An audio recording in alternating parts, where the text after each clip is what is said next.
Assalamualaikum warahmatullahi wabarakatuh. Bismillahirrahmanirrahim. Alhamdulillahi rabbil alamin. Wassalatu wassalamu ala ashrafil anbiya'i wal mursalin, Nabiyyina Muhammadin wa ala alihi wa sahbihi ajma'in. Subhanaka la ilma lana illa ma 'allamtana innaka antal alimul hakim. Wa la hawla wa la quwwata illa billahil aliyyil azim. Amma ba'du. Muslimin dan muslimat, hadirin dan hadirat yang dirahmati Allah Subhanahu wa taala sekalian. Alhamdulillah, pertama-tamanya kita bersyukur kepada Allah Subhanahu wa taala. Dialah Allah pemilik sekalian alam, pencipta dan penguasa alam semesta, yang mentadbir dan menyusun segala kejadian. Tidak ada Tuhan yang berkuasa melainkan Dia. Tidak ada Tuhan yang berhak untuk disembah melainkan Dia. Segala sesuatu yang disembah selainnya adalah palsu dan batil, dan kita semua akan kembali kepadanya apabila kita meninggal dan dibawa ke alam akhirat sana. Seterusnya kita merafakkan selawat serta salam atas Nabi junjungan kita, Nabi Muhammad sallallahu alaihi wasallam, Rasul yang merupakan manusia pilihan, dipilih oleh Allah Subhanahu wa taala untuk menerima wahyu, hidayah dan keterangan, untuk disampaikan kepada manusia, menjadi kepada mereka contoh dan teladan. Dialah Rasul yang telah berjuang, bersusah payah menghadapi segala ujian, cabaran, tohmahan, sehingga akhirnya Islam ini sempurna, diturunkan oleh Allah Tuhan yang Maha Agung, dan disampaikan kepada para sahabat yang bersama dengan baginda. Selawat juga serta salam atas ahli keluarga baginda yang telah bersama dengan baginda dalam kehidupannya, dan selawat juga ke atas para sahabat Nabi radhiyallahu anhum ajma'in yang berjuang bersama baginda menyebarkan agama Islam, serta kepada mereka yang berada di atas jalannya sampailah ke hari kiamat. Alhamdulillah, alhamdulillah, alhamdulillah. Syukur pada Allah di atas nikmat yang tidak terhingga kepada kita. Yang paling utama ialah nikmat iman dan Islam. Maka hari ini kita dapat berkumpul setelah daripada menundukkan diri kepada Allah, Tuhan penguasa sekalian alam. Kita rukuk, kita sujud, kita doa, kita beriman kepadanya, dan kita mempersembahkan diri kita kepada Allah Tuhan yang Maha Agung. Alhamdulillah, pada pagi ini kita dapat bertemu, dan cerita kita pada pagi ini tak lain dan tidak bukan nak mengambil kesempena cerita hijrah. Dan bila kita sebut tentang tema ma'al hijrah, orang dah sebut ma'al hijrah, ma'al hijrah. Apa kalimah ma'al tu? Ma'al hijrah tu, ma'al tu apa maksud ma'al? Hijrah tu kita tahulah hijrah. Ma'al hijrah tu maksud apa? Ma'al ni dalam bahasa Arab, bahasa Melayunya ialah bersama. Bila kita kata ma'al hijrah, seakan-akan tema tu diangkat untuk kita bersama dengan Rasulullah sallallahu alaihi wasallam dalam peristiwa hijrah. Dan bukan sekadar itu sahaja, kalau boleh kita nak bersama dengan Rasulullah sallallahu alaihi wasallam dalam seluruh bentuk kehidupan baginda, akidahnya, ibadahnya, akhlaknya, muamalahnya. Kalau boleh itulah yang kita nak jadikan sebagai contoh. Dan kalau boleh, Kalau orang tanya laukana bainana, macam mana kiranya Nabi itu datang ke tempat kita? Betul tak? Sehingga ramai orang sedih dan menangis, kalaulah aku boleh bertemu dengan Rasulullah sallallahu alaihi wasallam. Dan memang kita rindu kepada baginda Nabi sallallahu alaihi wasallam. Tapi selain daripada kita boleh mengimpikan bahawa Nabi bersama kita zaman ni, kita juga boleh bawa diri kita menyusuri sejarah kembali ke zaman Rasulullah sallallahu alaihi wasallam. Kita dengar cerita Nabi, kita dengar riwayat-riwayat hadis berkaitan dengan Nabi, kita baca Al-Quran yang diturunkan kepada Nabi, dan kita menjiwai peristiwa itu seakan-akan kita bersama dengan perjuangan baginda Nabi sallallahu alaihi wasallam bersama dengan para sahabat radhiyallahu anhum ajma'in. So tema yang kita nak bawa hari ini ialah seakan-akan kamu bersama dengan baginda. Andai kata tuan-tuan yang dirahmati Allah, kita ni hidup zaman tu, wallahu ta'ala alam, kita pun tak berani nak kata kita macam hari ni. Sebab ada orang fasih bahasa Arabnya, lahir dia di Mekah, keturunan Nabi, keturunan Bani Hashim, orangnya cantik, handsome, isterinya cantik, rupawan, tapi dialah penentang tegar Nabi sallallahu alaihi wasallam, dan dialah Abu Lahab. Orang yang bangsawan, hebat dalam kepimpinan, tapi dia juga musuh kepada Nabi sallallahu alaihi wasallam, Abu Jahal. Padahal dia dengar Quran. Padahal mereka ni waktu Nabi lahir, mereka lah orang paling gembira, Abu Lahab terutamanya. Selama Nabi hidup daripada kecil sampailah umur 40 tahun, tak pernah timbul isu. Semua mereka sayang kepada Nabi sallallahu alaihi wasallam. Sehingga baginda Nabi digelar Al-Amin, orang yang amanah. Masyarakat Arab jahiliyah Quraisy pada masa tu, dia letak barang-barang dia yang berharga kalau nak pergi musafir, bagi kepada Nabi sallallahu alaihi wasallam untuk Nabi jaga. Punyalah percaya kepada Nabi sallallahu alaihi wasallam. Kemudian bila berlaku peristiwa banjir, runtuh Kaabah, mereka bina balik Kaabah. Waktu nak letak batu Hajarul Aswad, berbalah sama-sama kabilah siapa yang nak angkat letak dekat kedudukan dia.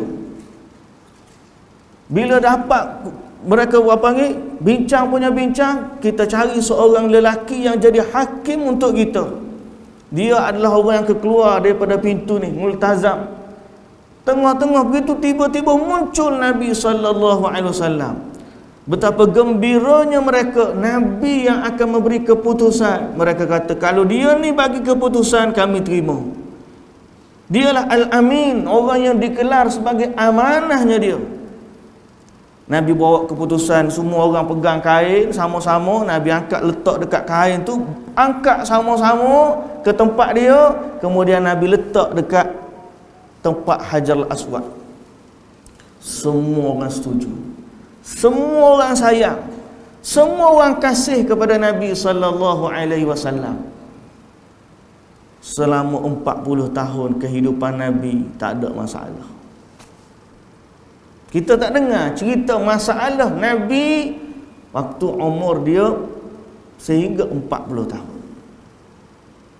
Setelah umur dia 40 tahun, berlaku peristiwa hak kita dengar waktu dia Nabi duduk di Gua Hira.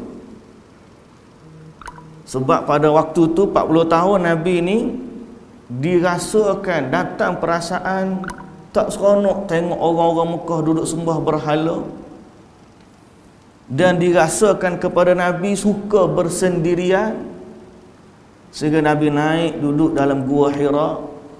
Daripada Gua Hira duduk pandang Kaabah, kemudian Nabi bertahannuth, duduk di situ bersendirian. Datanglah Jibril dalam peristiwa penurunan wahyu. Nabi terima wahyu, dilantik menjadi Nabi. Turun daripada gua, terketar-ketar, takut. Siapalah datang kepada aku ni? Tak tahu nak kena rasuk, nak kena apa kau semua. Tak tahu. Bagi tahu kepada isteri dia Khadijah, habislah aku. Kemudian lepas daripada tu, Khadijah kata tak apa, tenang-tenang. Kamu orang baik, mustahil Tuhan akan mensia-siakan kamu. Mustahil Tuhan akan binasakan kamu. Khadijah bawa pergi jumpa dengan sepupu dia Waraqah bin Naufal. Masa itulah Waraqah bin Naufal kata, ini adalah malaikat. Nama dia Namus dipanggil dalam bahasa Ibrani. Dan kalaulah aku masih hidup di saat kaum kamu mengeluarkan kamu. Nabi pun pelik. Nabi kata, awamukhrijiyahum, apakah aku ni akan dihalau oleh kaumku? Kata Waraqah bin Naufal, tidak ada seorang pun yang datang bawa seperti mana yang kamu bawa, melainkan dia akan diperangi. Itu clue pertama. Nabi dah dapat tahu bahawa dia akan diperangi. Betul. Setelah daripada turun ayat Quran supaya Nabi menyebarkan dakwah Islam, Allah Ta'ala kata, ya ayyuhal muddathir, wahai orang yang berselimut, qum fa'anzir, bangun dan berilah peringatan kepada manusia. Nabi mulakan gerakan dakwah dia yang pertama. Kemudian Nabi ajak kaum keluarga dia daripada Bani Hashim.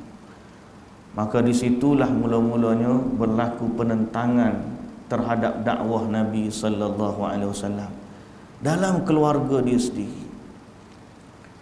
Tak terima. Semua keluarga Nabi tak terima. Orang yang pertama beriman dengan Nabi, kalaulah paling rapat, isteri Nabi Khadijah binti Khuwailid. Sebab dia hak mula-mula terima cerita ni bawa jumpa dengan Waraqah bin Naufal. Tapi dia. Kemudian orang yang kedua beriman dengan Nabi dalam rumah Nabi juga, Ali bin Abi Talib. Masa tu dia budak lagi. Kemudian daripada kalangan hamba, Zaid bin Harithah juga dalam rumah Nabi. Orang lain tak ada. Dia ajak keluarga tak ada. Yang pertama beriman dari kalangan lelaki ialah sahabat Nabi Abu Bakar As-Siddiq radhiyallahu anhu. Ajak keluarga tak terima. Panggil pula orang Mekah, duduk atas bukit Safa, bagi tahu kepada orang Mekah, wahai orang Mekah, kalau aku bagi tahu balik bukit ni ada tentera nak serang kamu, kamu percaya ke tak? Mereka kata, kami percaya. Tak pernah kami dengar kamu berdusta. Lalu Nabi kata, aku bagi peringatan kepada kamu akan azab yang sangat pedih. Iaitu Nabi bagi peringatan kepada mereka agar mereka kembali kepada Tuhan yang Maha Esa. Tiba-tiba bangkit Abu Lahab. Tabballaka ya Muhammad. Celaka kamu wahai Muhammad. Alihadza jama'tana. Sebab ni je kamu kumpulkan kami. Kemudian berlaku penentangan demi penentangan. Orang Mekah majoriti tak terima dakwah Nabi. Padahal itu kita sebut tadi, bahasa Arab mereka paling hebat. Syair keluar daripada mulut mereka macam kita duk baca pantun zaman dulu. Kita bahasa sekarang ni memang out, betul tak?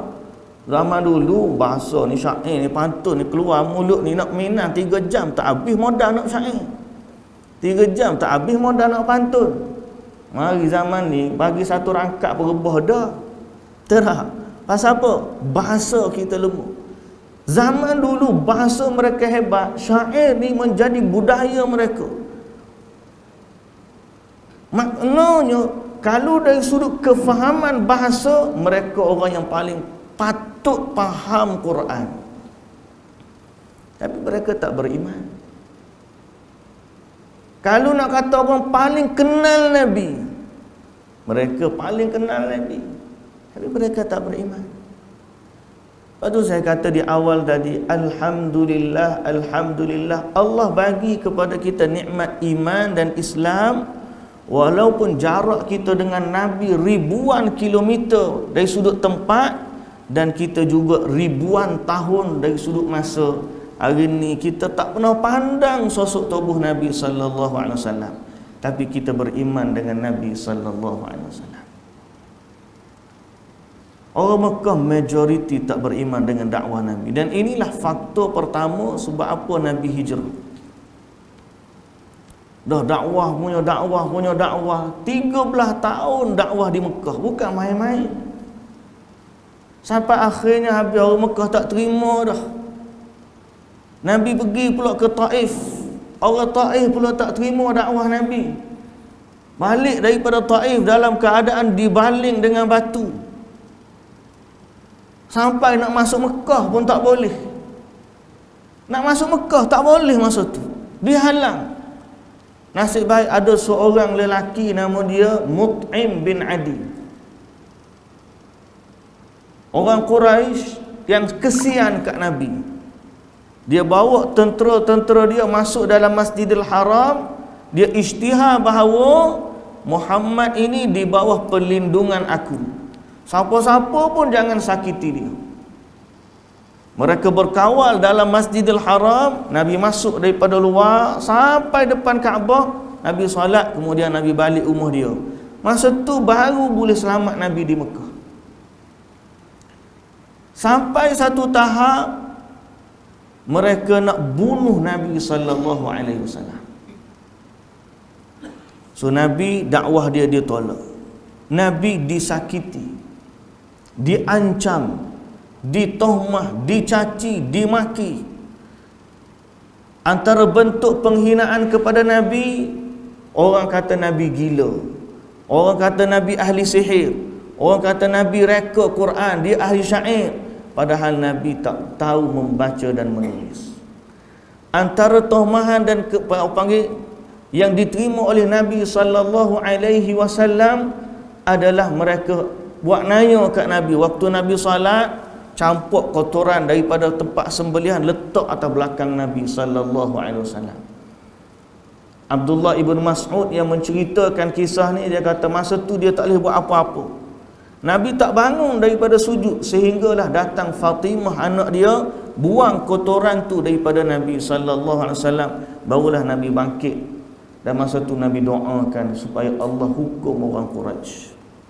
Orang Quraisy takut dengan doa tersebut. Nabi pun sebut 7 orang daripada Quraisy, pembesar-pembesar dia yang masa tu buat naya kat Nabi.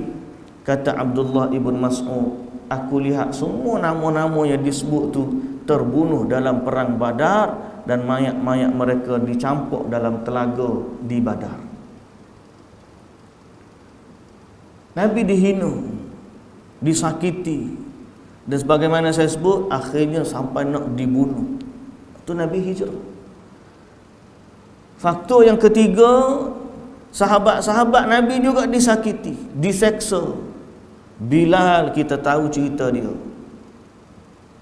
Sumayyah kita tahu cerita dia, Yasir suami dia pun kita tahu cerita dia. Mereka mati dibunuh. Bilal dimerdekakan oleh Abu Bakar As-Siddiq. Khabbab ibn al-Arat, seorang sahabat tukang besi, bila dapat tahu dia ni hamba buat kerja besi, tuan dia dapat tahu, tuan dia kata suruh dia murtad, dia tak nak. Tuan dia ambil letak atas tempat bakar besi, masuk belakang dia. Cabaran dakwah mereka dahsyat, tapi mereka tetap tahan beriman kepada Nabi sallallahu alaihi wasallam sampai akhir. Kemudian Nabi sallallahu alaihi wasallam pada masa tu setelah 13 tahun, Allah berkehendak Nabi berhijrah supaya jadi tempat markaznya dakwah Islam. Sebab 13 tahun ni isu akidah, kalau kita perasan dari sudut hadis-hadis, 13 tahun dakwah Nabi ni banyak asas-asas akidah.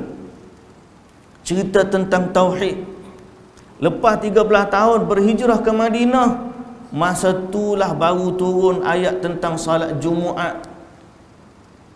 Masa itulah turun ayat tentang syariat perundangan Islam. Masa itulah turunnya hukum-hukum berkaitan dengan jenayah-jenayah Islam. Masa itulah turunnya hukum hakam berkaitan dengan kejiranan, muamalah, jual beli.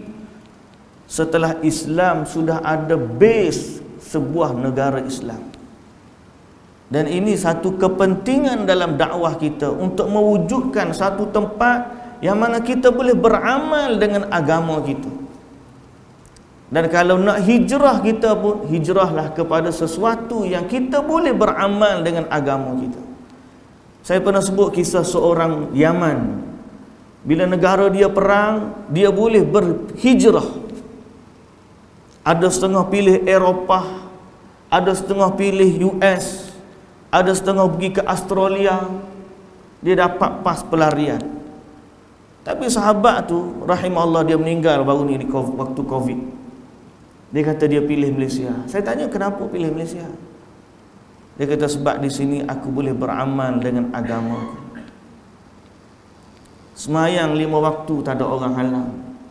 Mari dengan tidur je tidur. Tak ada orang halang kita. Nak pakai jubah, nak pakai baju Melayu ke nak pakai apa, tak ada orang halang. Nak simpan janggut panjang, lagi panjang daripada saya ni pun tak ada orang halang. Ada yang siap rebonding lagi janggut dia panjang. Wanita nak pakai jubah tak ada masalah.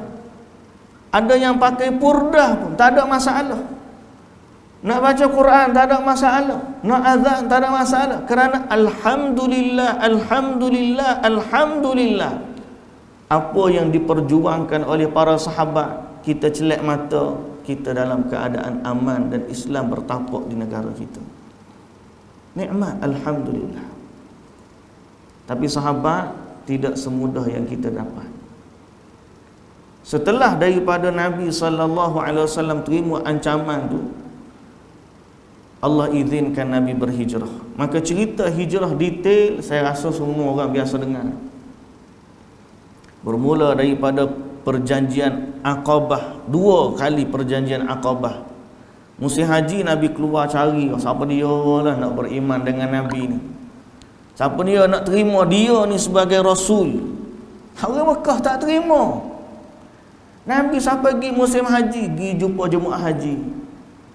Berimanlah kepada Allah Tuhan yang satu. Sembahlah dia sahaja, tinggalkanlah kesyirikan. Mereka kata, kami tak nak, kami nak ikut agama nenek moyang kami. Itu alasan mereka. Allah Ta'ala sebut dalam Quran, wa idza qila lahum ittabi'u ma anzalallah wa ila ar-rasul qalu hasbuna ma wajadna alaihi aba'ana. Apabila dikatakan kepada mereka, ikutlah apa yang Allah turunkan, wa ila ma anzalallah wa ila ar-rasul, dan Allah wahyukan kepada Rasul, mereka kata hasbuna ma wajadna alaihi aba'ana. Cukuplah bagi kami apa yang kami dapati nenek moyang kami. Mereka tak terima. Nabi sampai pergi ke musim haji, ajak orang nak beriman ke tak, nak beriman ke tak. Takdir Allah, ada rombongan daripada Madinah beriman dengan Nabi. Itu mula kisah hijrah. Mereka ni balik buat dakwah pula tempat dia. Tahun depan datang lagi bawa 70 orang lebih kurang. Dalam masa itulah mereka bai'ah kepada Nabi. Kami akan taat setia kepada Nabi sallallahu alaihi wasallam, dan mereka jemput Nabi. Maka setelah 13 tahun Nabi berdakwah di Mekah, Allah izinkan Nabi berhijrah. Nabi bagi tahu kepada sahabat, dah boleh hijrah. Maka berhijrahlah mereka, meninggalkan Mekah pergi ke Madinah. Tapi sembunyi-sembunyilah, satu-satu pergi. Khabar-khabar tak ada, khabar-khabar tak ada. Ada yang diketahui dihalang, ada yang diketahui ditangkap. 3 cerita yang kita boleh kongsi. Pertama, cerita Ummu Salamah dengan suami dia. Waktu nak hijrah, Abu Salamah ni pergi dulu, tinggal anak dengan isteri. Salamah ni anak, Ummu Salamah ni mak dia, Abu Salamah ni bapak dia. Bapak dia pergi dulu, tinggal mak dengan anak. Bila tahu ni, kabilah mak tangkap, tak bagi hijrah. Maka mak diambil dan dijaga oleh kabilah dia. Dapat cerita kepada kabilah suami, anak tu keturunan kami. Ambil pula anak, dijaga oleh kabilah suami.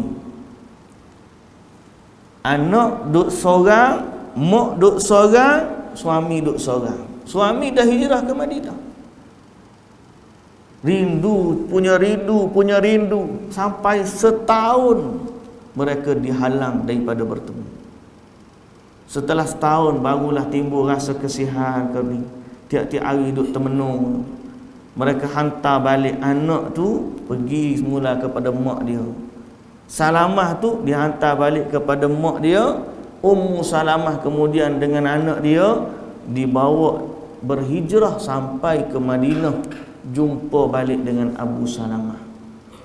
Berpisah keluarga demi hijrah.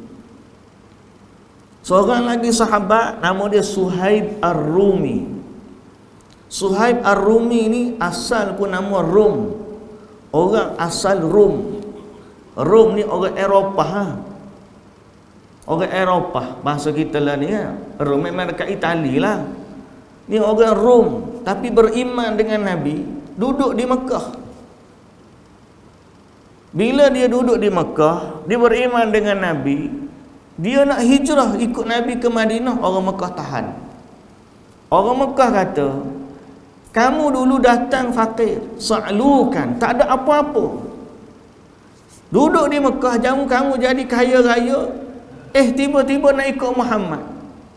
Kalau kamu betul nak ikut Muhammad, pergilah, tapi tinggalkan semua harta yang kamu dapat selama kamu duduk di Mekah ni. Suhaib kata, tak apa, aku sanggup. Lalu dia tinggalkan harta dia demi hijrah. Ada orang berpisah dengan keluarga demi hijrah. Ada orang tinggalkan harta demi hijrah. Sahabat-sahabat semua meninggalkan apa yang menjadi kepentingan mereka untuk bersama dengan Nabi sallallahu alaihi wasallam. Kita apa yang kita nak tinggalkan untuk bersama dengan Nabi? Pangkat, darjat, harta, kemasyhuran. Andai kita diminta untuk bersama dengan Nabi sallallahu alaihi wasallam, apa yang sanggup kita korbankan? Kita nak korban apa? Orang korbankan keluarga, korbankan harta, korbankan nama, pangkat, kesenangan demi Rasulullah sallallahu alaihi wasallam. Maka hijrahlah mereka. Sampai di Madinah selamat. Nabi belum lagi hijrah. Nabi ni last man Nabi ni. Dalam peristiwa tu, setelah pergi ramai sahabat pergi, akhir sekali dia serentak. Perancangan Quraisy nak bunuh Nabi pun masa tu, Allah pun izin Nabi hijrah masa tu. Di saat mereka nak bunuh Nabi, Allah izinkan Nabi hijrah.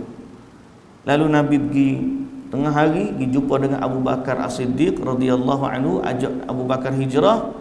Abu Bakar setuju. Kemudian malamnya mereka keluar hijrah, kemudian bersembunyi di Gua Thur 3 hari.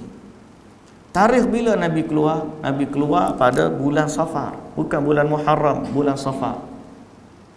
Lepas tu kalau ada orang berhujah kata bermusafir di bulan Safar ni sial, maka jawapan dia ialah Nabi juga bermusafir dalam bulan Safar. Hijrah ni berlaku di bulan Safar. Setelah daripada Nabi sampai di Madinah, maka kita ringkaskan cerita. Sampai di Madinah, kata Anas bin Malik radhiyallahu anhu, tidak ada hari yang paling menggembirakan orang Madinah lebih daripada hari Nabi sampai di Madinah. Tuan-tuan tahu hari berapa hari bulan Nabi sampai ke Madinah? Nabi keluarkan bulan Safar, duduk dalam Gua Thur 3 hari. Dia keluar tu 27, 28, 29 Safar. Ni kalau mengikut timing yang ditulis oleh Syekh Safiyur Rahman Mubarak Furi dalam kitab Rahiq Al-Makhtum. 27, 28, 29 Safar. Duduk dalam gua Thur 3 hari. Turun daripada gua pada tarikh 1 Rabiul Awal. Ambil perjalanan 8 hari ikut laluan pantai. Laluan yang orang tak biasa lalu, maka masa dia agak lama dan panjang. Lepas 8 hari bermusafir baru sampai ke Madinah. Kita 8 jam pergi umrah tu pun berasa lama dah. Bila nak sampai, dah kena tahan di airport lama musim haji pun nak kata apalah. Ni 8 hari daripada Makkah sampai ke Madinah. Sampai di Quba 8 hari bulan. Duduk di Quba 4 hari. Bina Masjid Quba dan duduk di Quba 4 hari. 8, 9, 10, 11. 8 tu bersamaan hari Isnin. Isnin, Selasa, Rabu, Khamis. Sampai 4 hari di Quba, hari ke-5, iaitulah hari Jumaat bersamaan 12 Rabiul Awal. Nabi pergi keluar daripada Quba, masa tu hari Jumaat, turun ke farduan solat Jumaat. Ke solat Jumaat pertama di solat di Madinah, bukan di Quba, bukan di Masjid Nabawi. Ada satu masjid tengah-tengah antara Quba dengan Masjid Nabawi, kita panggil Masjidil Jumu'ah. Kalau tuan-tuan pergi ziarah Madinah, biasanya orang tak sebut lah, sebab kita nak pergi Masjid Quba tu, dan laluan bas pun tak lalu masjid tu. Tapi kalau kita biasa duduk di Madinah ataupun tahu boleh bersikit sejarah Madinah, kita tahu akan jumpa satu masjid, nama dia Masjid Al-Jumu'ah. Lepas daripada salat Jumaat, Nabi terus perjalanan Nabi sampai di tengah-tengah Masjid Nabawi sekarang ni. Waktu nak pergi tu, sahabat-sahabat semua pegang tali unta Nabi. Ya Rasulullah, bersama kami duduk rumah kami. Nabi kata, da'uha fa innaha ma'murah.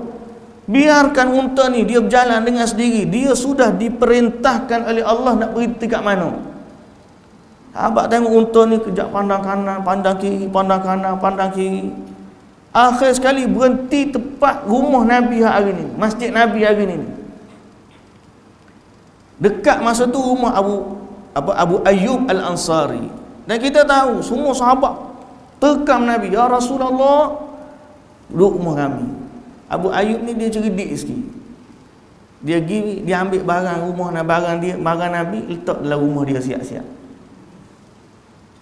Bila orang dah ajak Nabi, Nabi pun nak pergi rumah orang. Nabi tengok barang dia mana? Barang aku tak ada dah, duduk rumah Abu Ayyub Al-Ansari.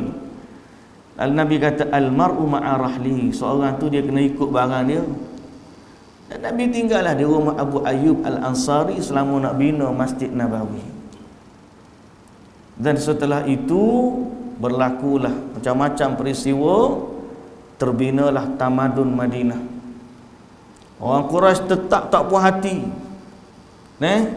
Dan Allah izinkan Nabi bersama dengan para sahabat untuk berperang.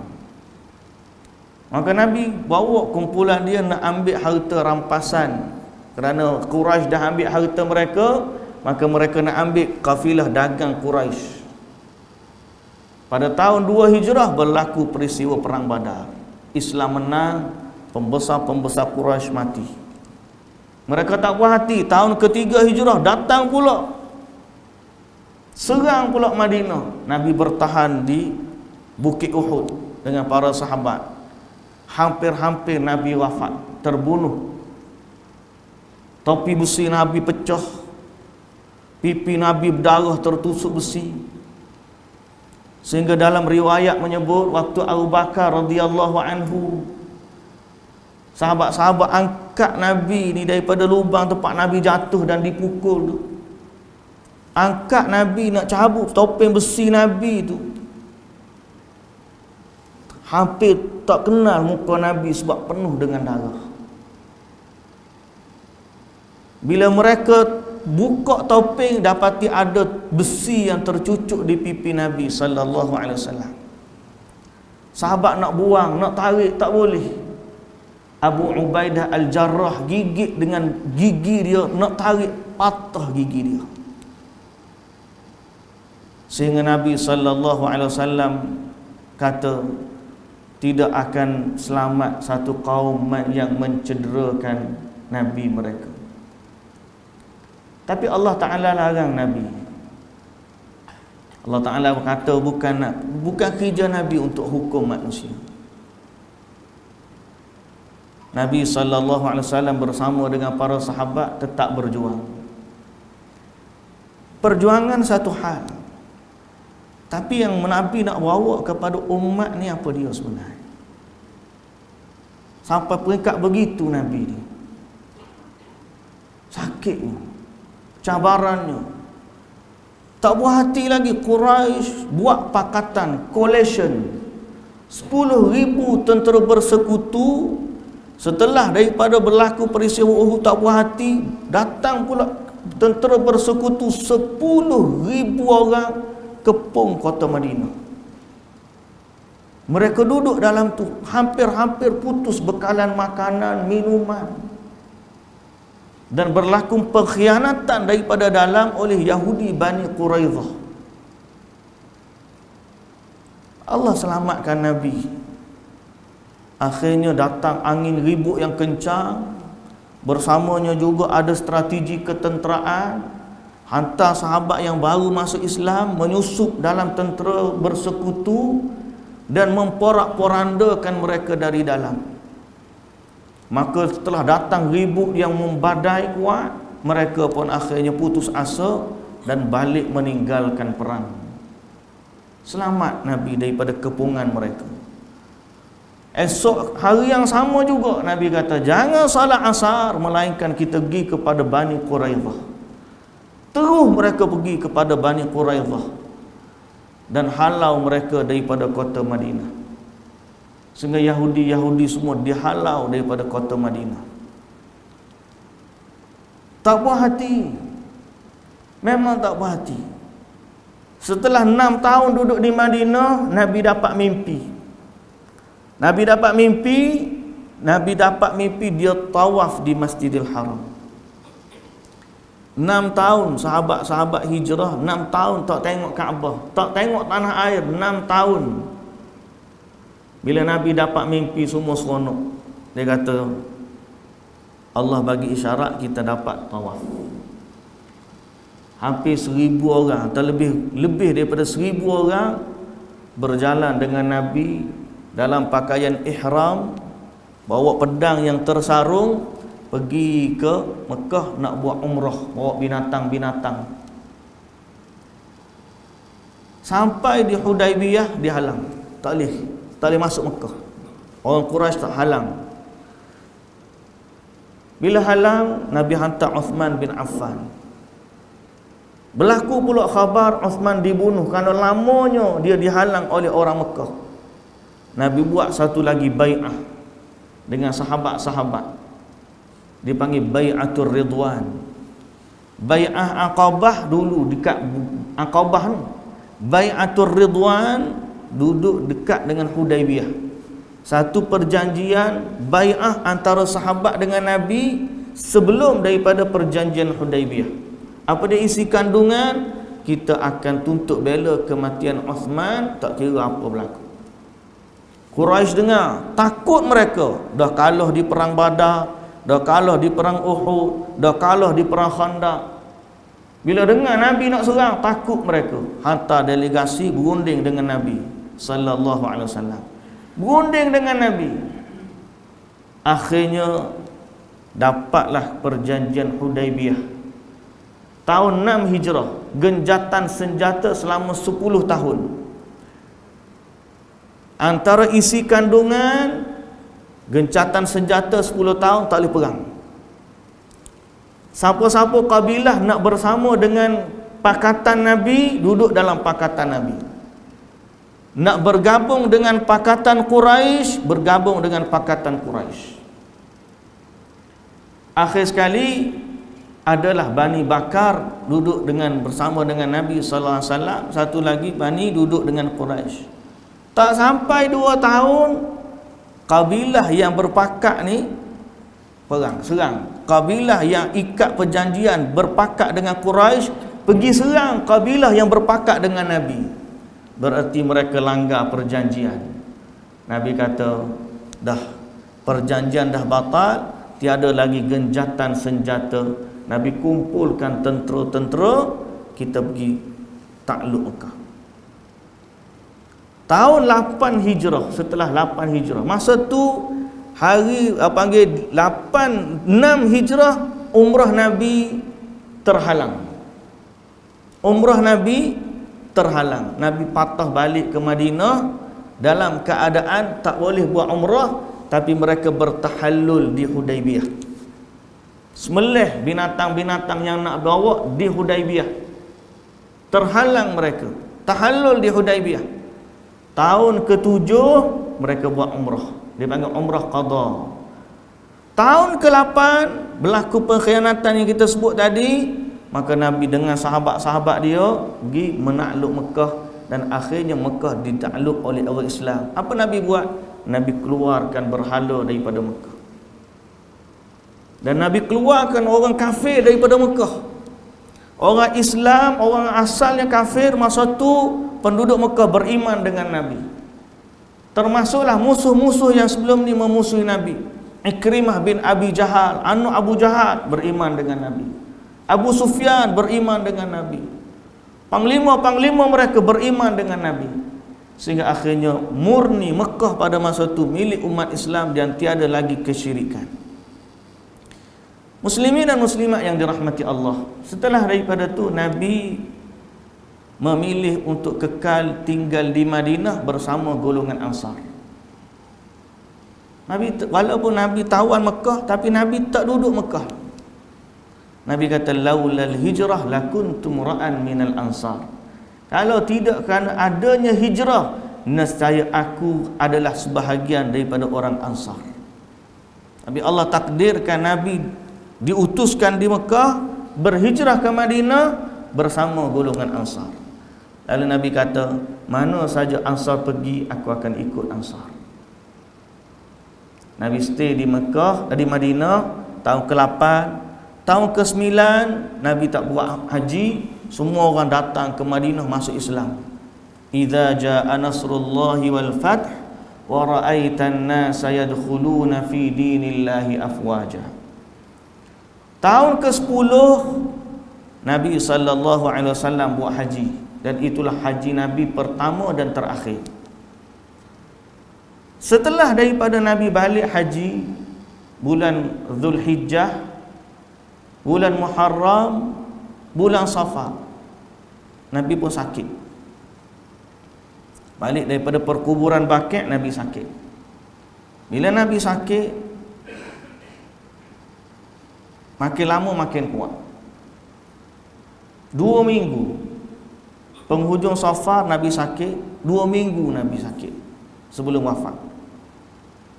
Minggu pertama okey, tapi masih lagi Nabi sakit, tapi Nabi masih lagi menggilirkan giliran antara isteri-isteri dia. Minggu terakhir Nabi SAW sakit penat, tenat. Nabi minta izin dengan semua isteri-isteri untuk Nabi stay sahaja di rumah Aisyah radhiyallahu anha. Dan semua isteri-isteri Nabi setuju. Nabi duduk di rumah Aisyah dan dirawat oleh Aisyah radhiyallahu anha. Sakit. Sampai satu tahap Nabi nak turun salat, padahal rumah Nabi sebelah dengan masjid. Nak turun daripada rumah Nabi, bangkit nak bangun salat, pengsan. Bersangatan sakitnya Nabi sallallahu alaihi wasallam. Letak air sedar, nak bangun solat pengsan. Letak air sedar, nak bangun solat pengsan. Sampai akhirnya Nabi kata, suruh Abu Bakar lah jadi imam. Aisyah radhiyallahu anha kata, tak boleh, Abu Bakar ni dia orang hati lembut. Dalam keadaan ni pula dia akan solat menangis ya Abu Bakar. Nabi kata tak, muru Abu Bakar, muru Abu Bakar, suruh Abu Bakar jadi imam. Abu Bakar memimpin jadi imam. Nabi sakit. Satu waktu Nabi rasa sihat, Nabi dipapah. Pergi oleh dua orang sahabat papah Nabi ni, pergi datang. Abu Bakar tengah jadi imam. Abu Bakar tengok Nabi datang, Abu Bakar nak undur belakang. Nabi bagi isyarat, Abu Bakar stay tempat dia. Nabi pun duduk sebelah Abu Bakar As-Siddiq radhiyallahu anhu. Kemudian mereka salat. Nabi jadi imam, duduk, Abu Bakar berdiri belakang Nabi, kemudian memimpin salat para jemaah. Dan itulah last Nabi salat bersama dengan sahabat. Balik lepas pada tu,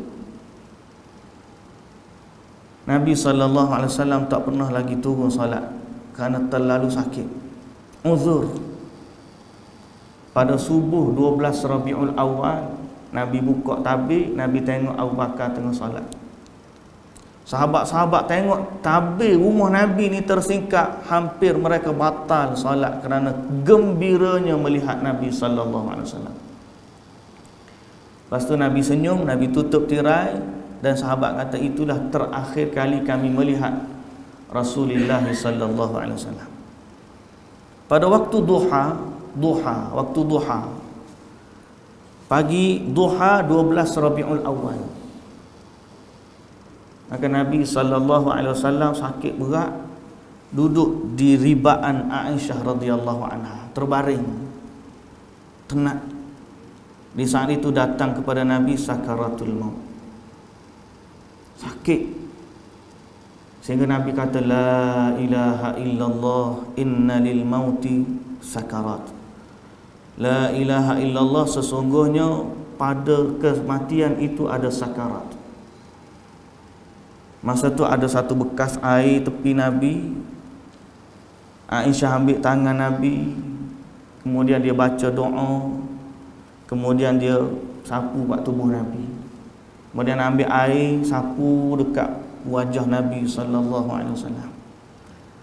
Masa itulah juga abang dia, nama dia Abdul Rahman bin Abu Bakar, masuk ziarah Nabi. Di tengah bersugi, Aisyah atau Nabi pun tengok Abdul Rahman sugi. Nabi tengok je. Aisyah ni dia perasan. Aisyah tanya Rasulullah, ya Rasulullah ni nak sugi ke? Rasulullah angguk kepala dia. Aisyah pun ambil sugi Rasulullah. Dia lembutkan dengan mulut dia, sebab batang sugi ni dia lembutkan dengan mulut. Gigit, kemudian lembutkan batang sugi.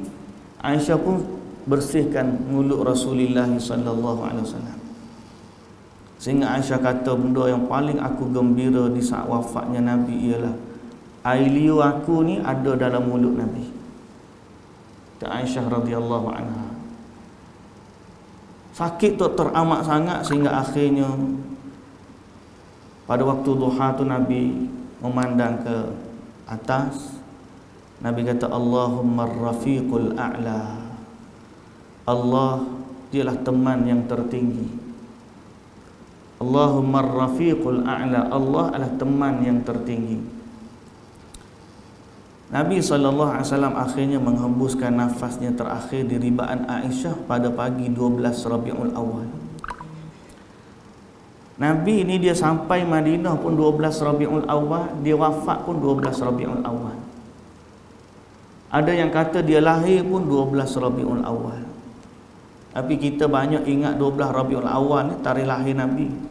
Padahal tarikh hijrah Nabi pun 12 Rabiul Awal, tarikh wafat Nabi pun 12 Rabiul Awal. Apa yang lebih penting daripada kisah tersebut ialah perhatikan kehidupan Nabi bersama para sahabat. Saya cerita tu supaya nak bawa kita ke zaman tersebut. Andai kita hidup zaman tersebut, di mana kedudukan kita? Kalaulah Allah Ta'ala rahmati kita pada masa tu, alhamdulillah kita bersama dengan kumpulan sahabat, dan kita berlindung dengan Allah daripada disamakan dengan kumpulan-kumpulan penentang Nabi sallallahu alaihi wasallam. Hari ni kita dengan Nabi jarak masa dah jauh, 1445 Hijrah. Berarti kalau tolak 10 tahun, Nabi sudah meninggalkan kita 1435 tahun. Nabi dah wafat. Kita dengan Nabi jarak ribuan kilometer. Tapi alhamdulillah kita mampu pergi ke Madinah untuk melihat kota Madinah. Tapi untuk kita bersama dengan Nabi dalam kehidupan Nabi, seperti mana sahabat Nabi. Sebab orang yang paling bahagia ialah orang yang bersama dengan Nabi, bukan sekadar pada sejarah, tapi kehidupan dia ni, dia jadikan Nabi tu sebagai petunjuk dan teladan. Laqad kana lakum fi Rasulillahi uswatun hasanah. Bayangkan bila sahabat nak salat, Nabi kata sallu kama raaitumuni usalli. Salatlah kamu sebagaimana kamu tengok aku salat. Maka sahabat aku perhati salat Nabi. Macam mana Nabi salat, begitulah mereka salat. Maka kita hari ni kalau nak bersama dengan Nabi, walaupun kita tak hidup dengan Nabi, tapi kita mampu untuk salat seperti mana Nabi salat. Kita baca hadis-hadis, kita tahu sifat salat Nabi macam mana. Salatlah kepada Allah seperti mana seakan-akan kita tengok Nabi salat. Waktu sahabat buat haji dengan Nabi, Nabi kata khudhu anni manasikakum. Ambillah hajimu daripada aku. Ada 100,000 sahabat buat haji dengan Nabi. Semua duk memandang step by step haji Nabi. Mereka buat haji seperti mana Nabi buat haji. Maka kalau kita nak bersama dengan Rasulullah sallallahu alaihi wasallam, buatlah haji seperti mana kita dengar Nabi buat haji lagu mana. Kalau kita nak bersama dengan Rasulullah sallallahu alaihi wasallam, bukan sekadar pada salat dan haji, pada seluruh kehidupan Nabi. Kita duduk bising cerita masuk awal tahun, akhir tahun. Pernah ke tak zaman Nabi dulu, Nabi buat sambutan awal tahun dan akhir tahun? Kita nak bersama Nabi ni. Zaman dulu tuan-tuan, tahun baru ni kita raya haji, raya puasa dalam kalender. Raya haji, raya puasa di Bali, tahun baru Cina. Bagi kita 2 hari raya, bagi mereka tahun baru Cina, bagi India ada perayaan India. Dan tahu dulu juga sambutan tahun baru ni, orang tunggu 12 tengah malam, tunggu waktu jam detik teng teng. Kita duduk asrama masa tu duduk tahun baru. Tapi akhirnya umat Islam berasimilasi. Mereka tunggu juga seolah-olah terbenamnya matahari memulakan tahun baru, dan mereka menganggap itu adalah upacara yang ada dalam agama. Padahal kalau kita kembali kepada zaman Nabi, tak ada pun benda tu. Nabi SAW tak pernah buat sambutan tahun baru, sebab zaman Nabi memang tak ada kiraan tahun baru tu. Tahun baru tu ada zaman Umar Al-Khattab. Tu pun sebab dia nak memudahkan urusan pemerintahan. Hak kita paling sedih sekali, ada orang bawa hadis palsu bahawa pada tahun baru ni buku amalan kita diganti oleh Allah. Maka Allah akan tengok buku amalan tahun lepas dengan amalan tahun ni, hak mana kita buat amal baik, maka diberi ke pahala sekian-sekian macam-macam. Tuan-tuan, tak ada pun dalam hadis buku amalan ni diganti sempena tahun baru. Tu diary kita. Malaikat tak kira yang tu. Siapa yang cerita benda tu, dia bohong terhadap Nabi. Tak ada. Bukan kita tak nak bagi doa, tuan-tuan nak doa-doa lah. Tapi yang paling utama, kalau nak doa pun jangan tinggal doa hak Nabi ajar. Nabi ni ada satu doa bila tengok anak bulan. Bila dia tengok anak bulan, dia akan doa. Apa dia doa dia? Allahumma ahlilhu alaina bil yumni wal iman. Ya Allah, munculkanlah hilal ini kepada kami dengan keberkatan dan keimanan, wassalamati wal Islam, dengan keselamatan dan keislaman, wat taufiq lima tuhib wa tarda, dengan taufik kepada apa yang engkau suka dan engkau redha. Rabbi wa rabbuka Allah, Tuhanku dan Tuhanmu adalah Allah. Itu doa yang Nabi baca, ada dalam hadis. Kita bila nak bersama dengan Nabi, sunnah-sunnah macam inilah kita perjuangkan. Kita nak ajak orang, bila masuk bulan Muharram, Nabi dalam hidup dia tak pernah fokus pada sambutan tahun baru, tak ada. Tapi dalam hidup Nabi, kata sahabat radhiyallahu anhu dalam hadis riwayat Imam Bukhari, kata Ibnu Abbas radhiyallahu anhu, maka Nabi sallallahu alaihi wasallam yataharral yauma, tak pernah Nabi ini ternanti-nanti hari untuk baginda berpuasa padanya lebih daripada Nabi ternanti hari 10 Muharram. Dan tak pernah Nabi ternanti-nanti bulan untuk baginda berpuasa lebih daripada Nabi menantikan bulan Ramadan. Maknanya bila masuk Muharram, kalau ikutkan Nabi, sudut pandang Nabi, mata bahasa kita lah ni, pandangan Nabi jatuh pada 10 hari bulan Muharram. Pasal apa? Sebab bila Nabi sampai ke Madinah, Nabi jumpa tengok orang Yahudi puasa.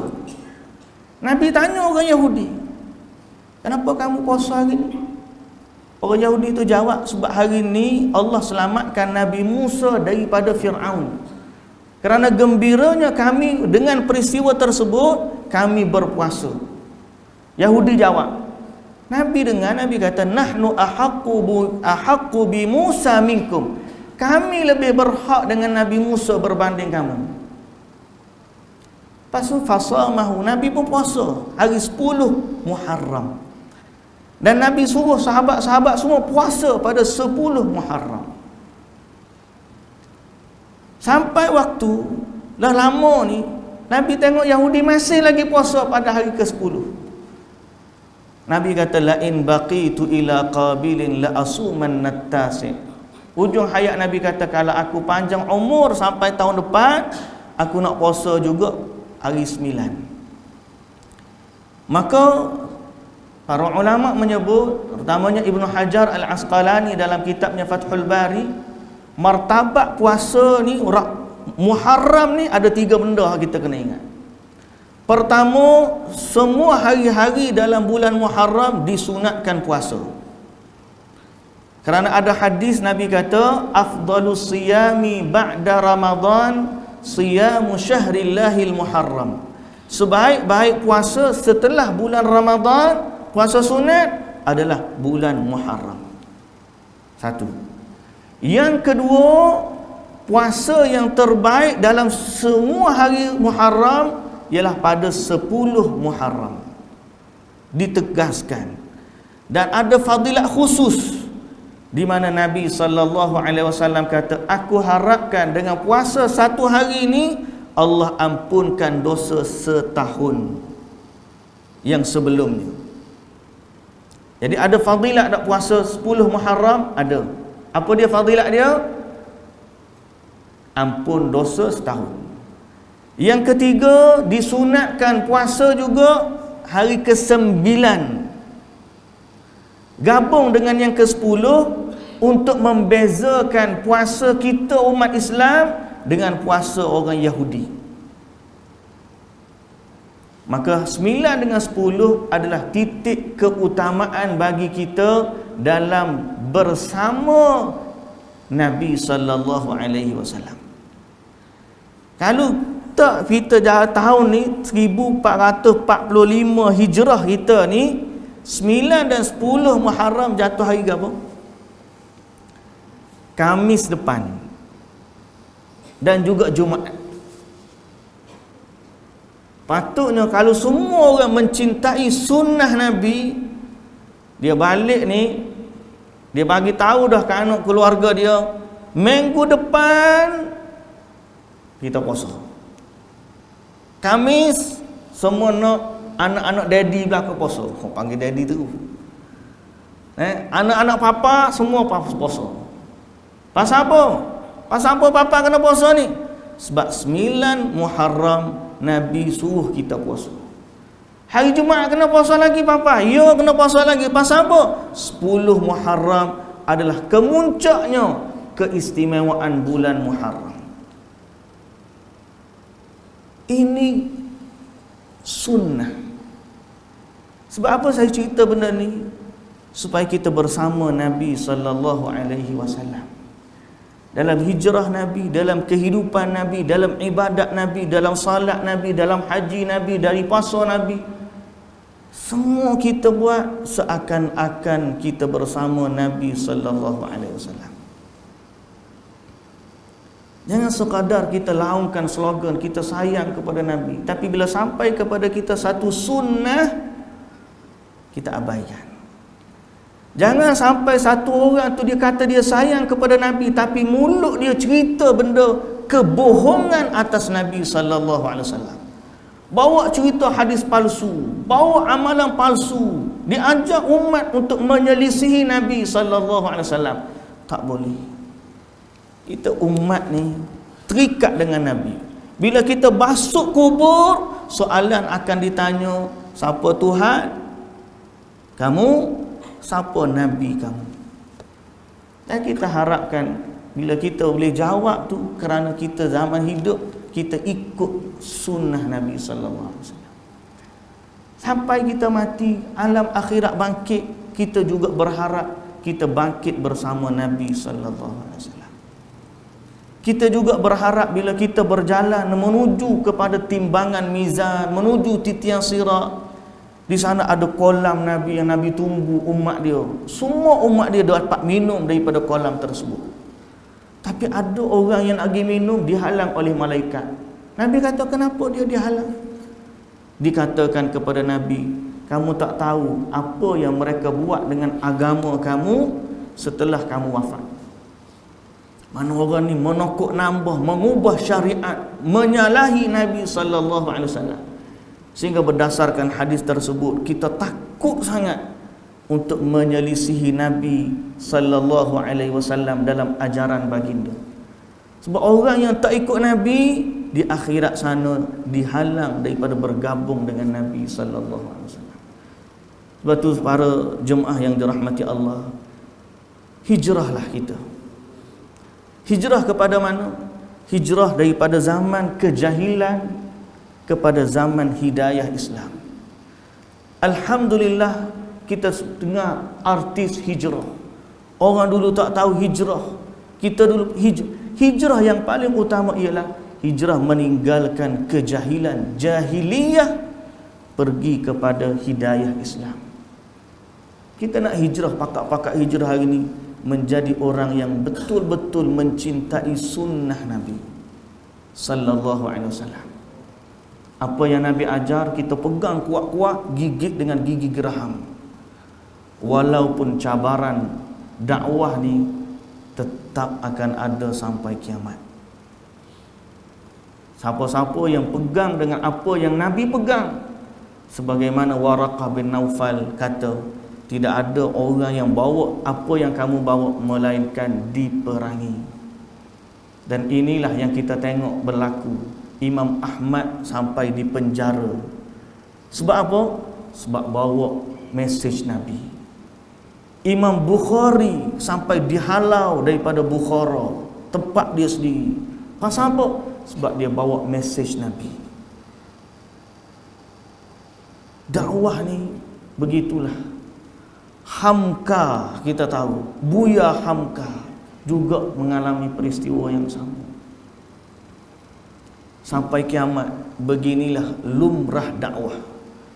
Tapi kerana hijrah, kerana bersama dengan Rasulullah sallallahu alaihi wasallam, kita berjuang bertahan, dan perjuangan kita bukan kerana orang lain, tetapi kerana kita nak bersama dengan Rasulullah sallallahu alaihi wasallam. Mudah-mudahan Allah Taala rezekikan kita kebersamaan dengan Nabi dalam manhaj kehidupan, dan lebih besar lagi bersama dengan Nabi sallallahu alaihi wasallam dalam syurga yang kekal abadi di akhirat nanti, insya-Allah. Itulah yang dapat kita sebut pada pagi ini berkaitan dengan hijrah kita. Semoga Allah Taala memberkati kita semua. Mohon maaf kalau lama sikit, tapi kebetulan hari ni kan cuti, cerita pula hijrah, mana patut panjang tu sikit okeylah kau. Tapi tak apa, lepas ni pakat pergi makan roti sana belaka lah. Hang tak puasa itulah, puasa tak apa. Tapi paling utama 9 dengan 10 eh. 9 dengan 10 itu paling utama. Wallahu taala alam. Apa yang baik dari Allah Subhanahu wa taala, yang lemah yang kurang daripada kekurangan saya, semoga Allah taala mengampunkan kesilapan dan kekurangan, dan semoga Allah memberi taufik dan hidayah kepada kita pada apa yang Allah suka dan redha, dan akhirnya kita bersama dengan hidayah dan ajaran Nabi kita Muhammad sallallahu alaihi wasallam. Subhanakallahumma wa bihamdika asyhadu an la ilaha illa anta astaghfiruka wa atubu ilaik. A'udzu billahi minasyaitonir rajim. Bismillahirrahmanirrahim. Alhamdulillahi rabbil alamin, wassalatu wassalamu ala asyrafil anbiya'i wal mursalin nabiyyina Muhammadin wa ala alihi wa sahbihi ajma'in. Ya Rabbana lakal hamdu kama yanbaghi li jalali wajhika wa 'azimi sultanik. Allahumma ighfir lana dhunubana wa liwalidina warhamhum kama rabbawna shighara wa li jami'il muslimina wal muslimat wal mu'minina wal mu'minat al ahya'i minhum wal amwat birahmatika ya arhamar rahimin. Ya Allah, ya Tuhan kami, ampunkanlah dosa-dosa kami, ampunkanlah dosa kedua ibu bapa kami, rahmatilah mereka sebagaimana mereka merahmati kami sewaktu kami kecil. Ya Allah, ya Tuhan kami, rezekikanlah kami agar kami dapat mengikuti sunnah Nabi kami pada perkataannya, pada perbuatannya, pada amalannya, dan pada seluruh amal ibadahnya. Ya Allah, ya Tuhan kami, jadikanlah kami orang yang teguh bersama sunnah Nabi sallallahu alaihi wasallam dalam kehidupan kami, sehingga akhirnya kami dibangkitkan di akhirat nanti bersama dengan Nabi kami Muhammad sallallahu alaihi wasallam. Jadikanlah kami orang yang dapat minum dari kolam Nabi sallallahu alaihi wasallam, dan jadikanlah kami orang yang memasuki syurga bersama dengan rombongan Nabi Muhammad sallallahu alaihi wasallam. Ya Allah, ya Tuhan kami, jadikanlah kami orang yang mencintai Nabi, mencintai sunnah Nabi, dan mencintai orang-orang yang mengajak kami kepada cinta kepada Nabi sallallahu alaihi wasallam. Jadikanlah kami orang yang mencintai para ulama yang mengajak kami mencintai sunnah Nabi sallallahu alaihi wasallam. Ya Allah, ya Tuhan kami bermohon dan berharap kepadamu agar pandulah ubun-ubun kami kepada apa yang engkau redha dan apa yang engkau suka, dan tunjukkanlah kepada kami kebenaran sebagai kebenaran, jadikanlah kami orang yang mengikuti kebenaran. Tunjukkanlah kepada kami kebatilan sebagai kebatilan, dan jadikanlah kami orang yang menjauhi dan meninggalkan kebatilan. Rabbana la tuzigh qulubana ba'da idh hadaitana wa hab lana min ladunka rahmah innaka antal wahhab. Ya Allah, janganlah engkau pesongkan hati kami setelah dari engkau berikan hidayah kepada kami. Sesungguhnya engkau adalah Tuhan yang maha besar anugerah dan pemberiannya. Rabbana atina fid dunya hasanah wa fil akhirati hasanatan wa qina adzabannar. Wa sallallahu ala nabiyyina Muhammad wa ala alihi wa sahbihi wa sallam. Walhamdulillahi rabbil alamin. Aqulu qawli hadha wa astaghfirullahal azim li wa lakum. Wassalamualaikum warahmatullahi wabarakatuh.